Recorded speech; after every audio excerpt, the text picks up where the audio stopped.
All right, everybody. So take two on this video. I have to do it over. So I am doing the walk around video of the broke to built Kawasaki KX125, the '89 Kawasaki KX125, and so anyway, just want to take you around it a little bit about how I built it, what was involved, what parts I might have used, things such as that. So I'm gonna try to do this again and get it right. Let's turn this thing around. Now, if you've seen this bike already, the entry video, everything was pretty well clean and no decals whatsoever.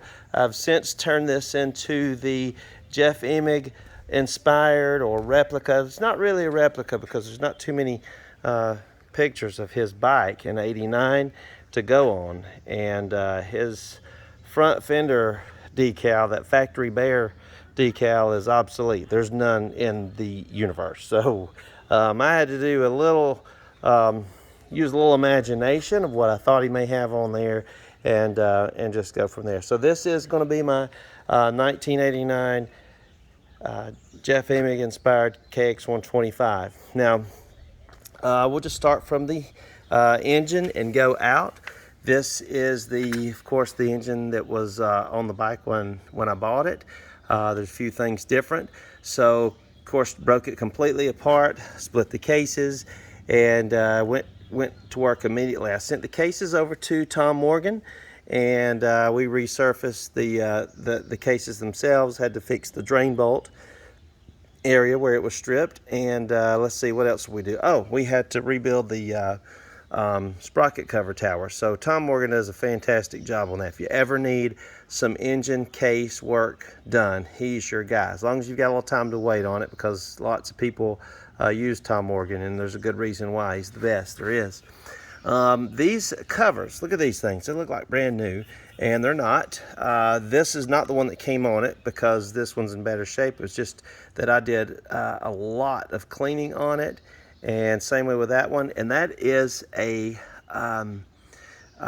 actually a paint that I used. It's called Krylon Fusion, and I think it's a flat antique gray is what it's called. But you can find, and it's very close to the original color. So I mean, this thing looks like a brand new cover, and it's really not. It's just clean and painted with that fusion paint. So more of a test than anything to see how it's going to work out. So I did that, the power valve cover on the other side, and the sprocket guard here. So anyway, while Tom had the cases, I was ordering seals and OEM seals and bearings and gaskets, and then when I got the cases back, I went to work.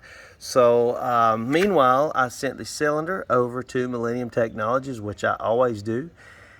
They resurfaced the cylinder head, and then I purchased the piston from them as well. Because it comes back and it's all matched and ready to go, so it makes that top end really nice and easy to install. So the bolt kit on this motor is actually from Fast Metric, and you've probably seen their stuff and maybe even seen some of their advertisements on eBay and what have you. But they have a great bolt kit, and I really like this Works nickel kit that they had, and I thought it was a reasonably priced. It looks really good. So I used that bolt kit. Went with the blue radiator hoses on this one because I think the blue really pops with the green. Of course, the green and blue just go together. And then let's see here. We're making our way out. May have heard me say many times on the metal parts, shock body in there if you can see it, and then of course fork tubes, brake calipers. All my metal parts go over to Premier Vapor Blasting, and I get those cleaned up along with the swing arm and some other parts here. So anyway, got all those cleaned up and back, and so and of course the carburetor, if I didn't say that. So the engine's back together at this point. I've got the cases back, got these covers cleaned and painted, and all of the OEM bearings and seals. So I rebuilt the bottom, and then once the top came back, got it all back together. Power valve parts for this bike, there are none. There are none. So you have to be careful with those. There is someone in the UK that rebuilds the some of the power valve parts, so you can buy some of those from him. So it's a tough thing, but I've got all the power valve parts in here. Looks real good and works real good. Let's see here. This is I use Prime-MX cleaning wheels, and that's what I used for this clutch cover here. Make it look nice and factory, and two, I like how I can make the brush lines go across. So a little after cleaning them with the Prime-MX wheel, I like to use just a pad and rub that both ways just to get those lines looking nice. The water pump cover, couldn't think of it. That is that's simply just a satin black high temp coating on that. I was lucky that I had a lot of the original parts on this bike, and it came pretty well complete. It had this cool FMF pipe on it, and of course I refinished it with the Prime-MX wheels. It's going to take a lot of heat for that little dent right there. I'm just going to go ahead and point it out. I know, it's there. I usually don't mess with dents and pipes if they're not too big. If they're big, then yes, but if they're small like that, and this video really makes it look big, but it's not. It's just a tiny little thing. I don't mess with them, and I always get a lot of heat about that. I buy a lot of parts from Rocky Mountain ATVMC. These springs that you see in here, I don't remember the brand of those, but I bought them from them. They're really good springs. I'm gonna have to look them up and get those again. Really nice. As far as let's go through here. I did rebuild the kickstart. You hear that click, isn't that nice? The Prime-MX wheels also is what I use to clean brake pedals, any parts like that, gear shifters, and then again even the master cylinders. These calipers were vapor blasted, but the master cylinder I used the Prime-MX wheel on. I use Galfer brake lines. You've heard me say that before. Galfer makes a lot of brake lines for these older bikes, and they have a wide selection of those. And I always had great luck using them, and they've been good to me. So I always use the Galfer anytime they're available, and their brake pads as well. So this bike is completely equipped with the brake lines and the pads. As far as the rebuild kit on the caliper itself, I use either a Tusk or Pro X kit for that, and rebuild those calipers, and same way with the pins. Always want to rebuild those. You want to make your brakes work really well. Now the blocks that came on this thing were terrible, and I found these things on eBay just from another bike, from an 89 or maybe an 88, that were like in perfect condition. So I snatched those up and put those chain guide blocks on. And of course you want to put your new chain adjustment screws in always on a rebuild. Use the Prime-MX wheel on the chain guide there as well. And then this is vapor blasted, the swing arm, but then I use some other finishing on it to make it look really nice and factory. And then it's got a coating on there, ceramic coating. So we'll see how that does. Looks nice though. That is a, gosh, who makes that guard? Oh my, the OEM guard's no longer available. That's a Works Connection. That's who makes that. They still make a lot of caliper guards, rear brake guards for the older bikes. Now when I get these in, I don't just bolt it on. I use the Prime-MX wheel as on these to get that nice brushed aluminum look. So I always do that. And don't ever forget, always new bolts. Factory bolts where factory bolts need to be. And then you can use factory bolts for your sprocket and not your sprocket, you can buy a kit for that, but your brake rotors, I like to use factory on that when possible. Now as far as the exhaust goes, as I mentioned before, this is I use the Prime-MX cleaning wheel on this FMF silencer. new decal, and then that is a high temp coating on that temp. This bad boy right here, this little bracket, that thing is no longer available. This bike didn't have it. I happened to find a new OEM one on eBay, but you can actually buy a really cool one from Doc Wob Imports. So if you are missing that on your 88 or 89, you can buy one from him. They're not really that cheap, but you got to have it, and his look really nice. I was really on the fence about which way to go on that, but I went ahead with the stock. Let's see, Factory Connection is who I use for my suspension. They do such a good job, and I send mine down to the Factory Connection shop down in Leesburg, Florida, and I work with a guy named Brad down there. They always do such a good job, and I really like sending my stuff to them.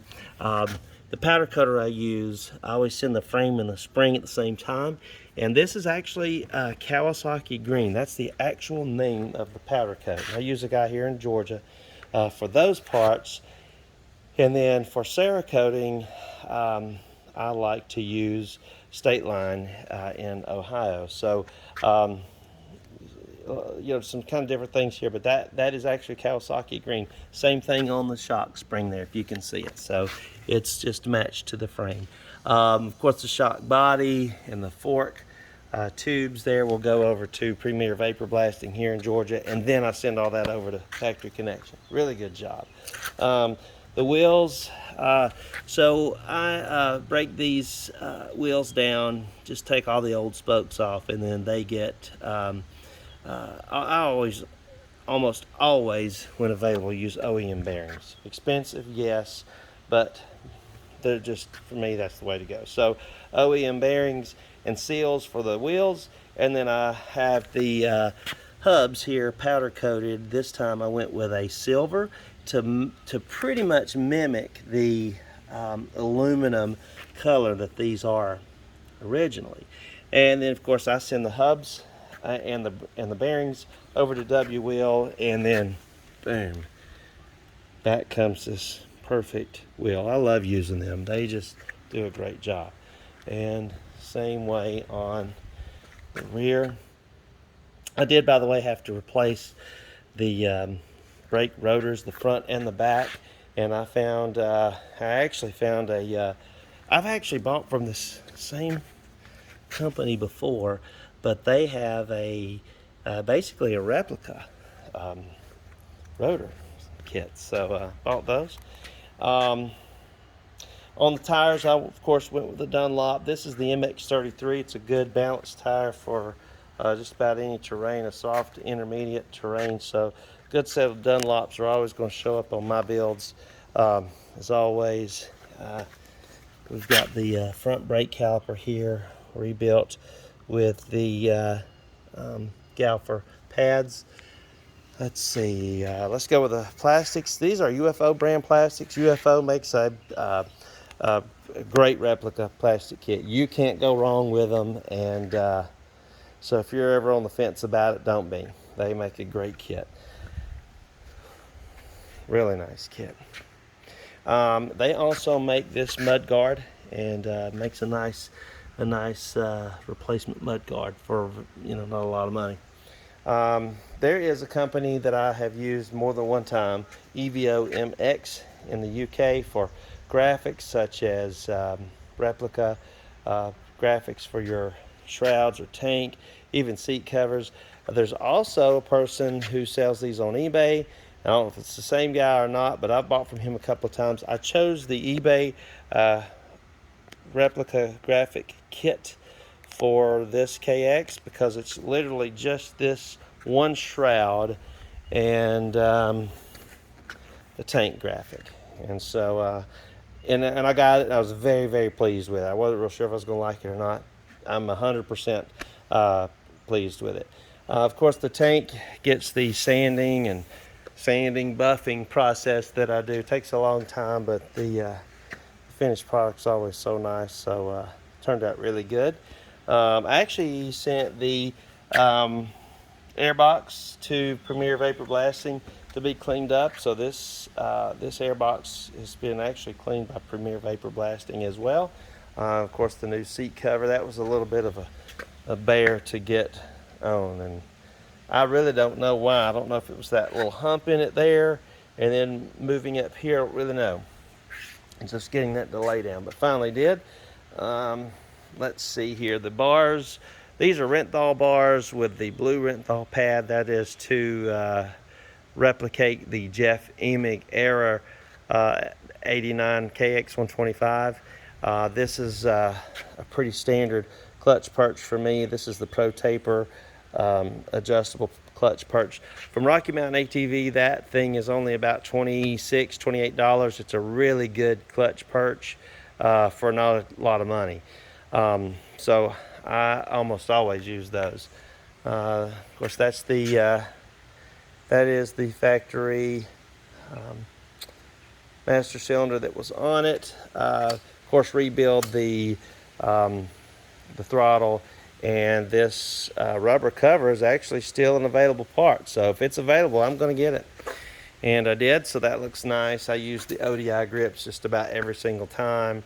And fork boots, these are Polysport. I'm 99% sure. I'm not going to say I'm 100. Polysport. I've bought a bunch of them. The graphics, so the number plate kit on this particular build was Bike Graphics. They do a lot, or they have a lot of selection for older bikes, and so no doubt in this case they had a selection for me. And of course the iconic number 47 had to go on there. Since my Broke to Built entry video, there was no sponsor decals on it, but now there is, just to give it that Emig look. So I don't know if I've covered everything, but I think I have pretty much. If you have any questions at all about the build or anything I used, feel free to just comment below, and I promise you I'll get right back to you. This was a lot of fun to build this bike in a short time. 6 months is really a short time, and I started on it literally the day the contest started, November 1st, and I finished it literally the day the contest ended, which was April the 30th. So it was an exact 6 month build, and I'm talking about I just barely finished it. So here it is, and turned out to be great motorcycle. So if you have any questions, just comment. I'll get back to you as quick as I can. This bike is for sale. I'll have another video of it running aside from this one, and I'll post all that on my social media pages. But I always hate to see them go after I've spent so much time with them, but needs to go to a good home, and so this one will be for sale in the next couple of weeks, so stay tuned for that. Hey, I appreciate you looking and watching the video, and I'll talk to you guys soon.